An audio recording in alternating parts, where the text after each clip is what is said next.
Alright, I'm going to talk about everybody's favorite subject, and that is Jesus Christ. And I just laugh a little bit when I say that, because you can even hear it in the way that the tone of my voice shifted before I said Jesus Christ, because you know how much energy is stored up around that name, and you know how intense it is that it comes through when you just even say the word itself. I've braced myself tonally when I let that come out of my vocal cords.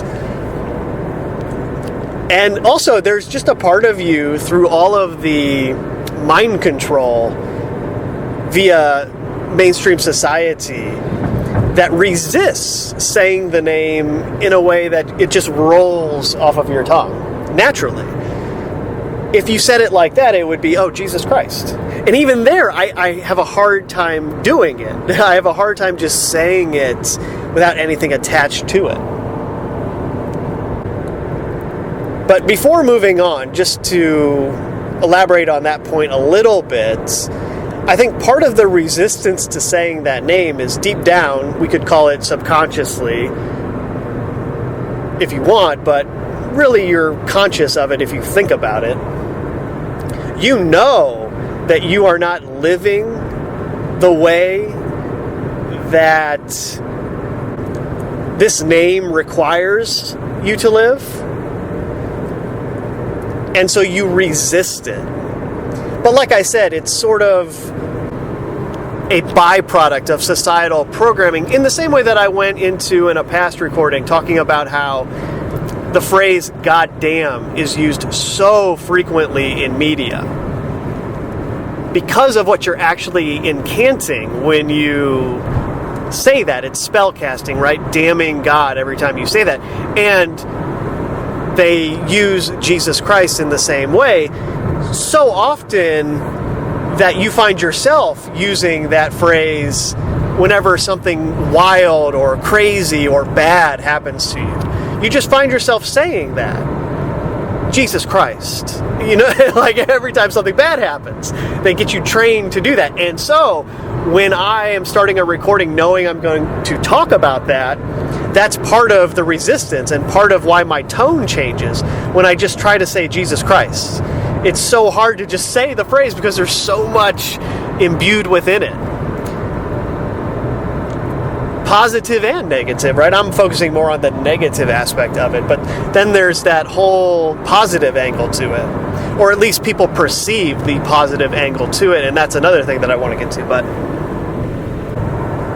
it's funny, I was observing a conversation that people were having on the internet about the name Jesus, and see, even I just did it there. I said, I hardened my tone. The name Jesus. It's like I have some inherent bias against it. And I don't. At least I have no bias against the man they call Jesus. I have a bias against the copy of it that they have created, right?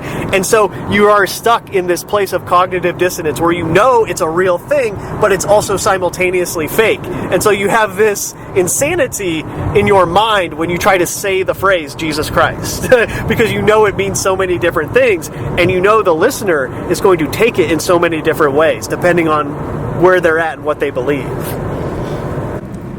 But anyway, getting back to context.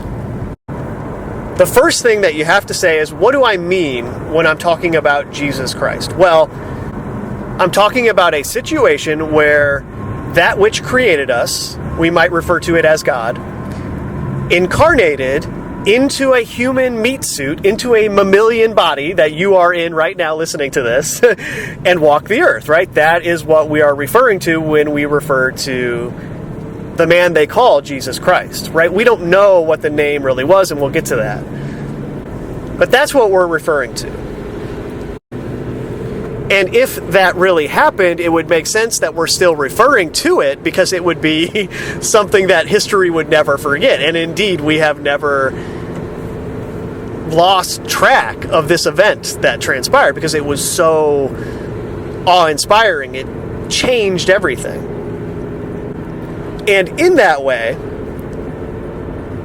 I think it is useful to view Jesus, or the man they call Jesus, as an invention. If you think about what was going on before this event transpired, you had the human beings in their meat suits thinking their thoughts and acting a certain way. They were running a software program, for lack of a better term. But maybe that would make it a more modern way to view it. Their mind was running a certain program. And that program informed everything that they were doing. Well, that which created us, God, sees this program running in the minds of everyone, which could be loosely described as the software program created by Satan, or the adversary consciousness that was in control of this world that God created. And in this way, the man they call Jesus brought a new software program to upload into the minds of human beings. A software program that would overwrite the old programming, so that the beings incarnated here would act in accordance to how they were designed originally to act. And that would include a connection to God that was currently not active. So you could view it like a new software program being uploaded into the human mind, in the same way that you could view it as a new invention. For example, we could metaphorically view this like the difference between driving and flying. Prior to this incarnation into reality, everyone was doing the equivalent of driving. Driving around here, driving around there. This is all that they knew. 4 wheels taking them to a place, here, there, wherever. And then this new idea, this new energy coming into the reality to remind everyone where it is that they originally come from, what it is they are originally a fractal of. It comes in here and it's the equivalent of a new invention. It's the equivalent of going from driving to flying. And now here's the contextual key to this metaphor. If you went to someone, a group of people, a tribe, whatever, and they were driving around and all they knew was cars, and you tried to explain to them that they could fly in the same way that they can drive, they would look at you with the blankest stare possible and immediately brush you off like you had no idea what you were talking about. Get out of here. You're saying I can fly in the air in a machine the same way I can drive in this machine? We've never seen anything like that. Clearly, you're just making this up. In other words, the only way that these people who were drivers could be convinced that they could fly would be to have it demonstrated to them. No, look, I promise you, you can fly. It's a new invention. Let me show you how. And they would have to take them on a flight in the machine so that they would believe it. Because otherwise it's something so completely unbelievable to that old mindset that it would never seem possible. This new idea comes into contact with everyone, and most people don't want to hear anything about it. They don't want to believe it. And indeed, that's exactly what the powers that be used in order to kill this man, right? They got the Romans to do it for them. The Pharisees, that is. Hey, look, we have this whole great situation for ourselves here where everybody's driving around, and this guy's over here telling people that they can fly. We would lose all of our power and our wealth if they started believing him. It's like a dying industry in that way, in the same way that a new invention destroys an entire industry if it is innovative enough. Now, here's where the metaphor gets even more interesting, because if you view God incarnating here as a new invention from the perspective of the people that were living there then and still now under the same mind control. View it as an invention that could short-circuit mind control. An invention that allowed someone to see through every way that they were potentially being misguided and lied to.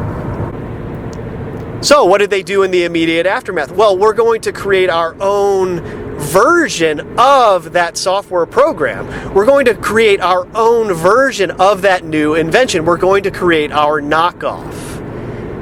And that is what the knockoff was. It was called Christianity. They created their own religion out of it. And I'm not saying that in the immediate aftermath of this mind coming into reality, that there wouldn't be a real organic version of this invention being spread around. Of course that would have happened.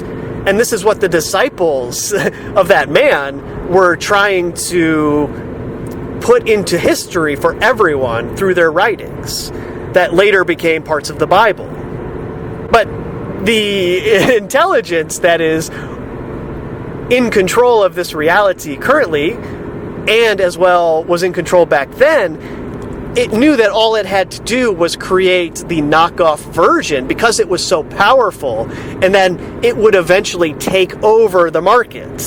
That was this new invention of ideas that were being downloaded into minds and threatening the system of control that existed here. I mean, from the perspective of this intelligence, it's an even better con. You don't even have to come as yourself. You create this knockoff version of the invention. You come to people as love, as unconditional love. You come to them as a fake version of that, and they worship you and the name that you gave to it.